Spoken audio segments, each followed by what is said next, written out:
त्यातून एक मोठी बातमी आहे। बदलापूरमध्ये पुन्हा एका चिमुकलीवर अत्याचाराचा प्रयत्न झालाय। स्कूल बस चालकाने विद्यार्थिनीवर अत्याचाराचा प्रयत्न केल्याची धक्कादायक घटना आज घडली आहे।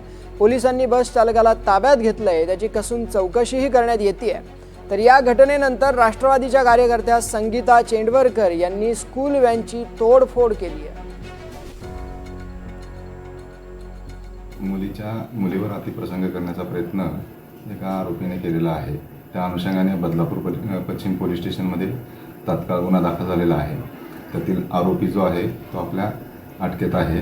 त्याचबरोबर मुलींची जी वैद्यकीय चाचणी आहे त्या मुलीची वैद्यकीय चाचणी चालू आहे। सदरची घटना ही स्कूल व्हॅनमध्ये घडल्याची माहिती आपल्याला फिर्यादीकडून मिळालेली आहे। प्रायव्हेट स्कूल व्हॅन होती। सदरची व्हॅन जी आहे ती त्या शाळेसोबत ॲग्रीमेंटमध्ये होती। त्या अनुषंगानं आपण पुढील चौकशी करून त्या अनुषंगानं पुढील कारवाई करत आहोत।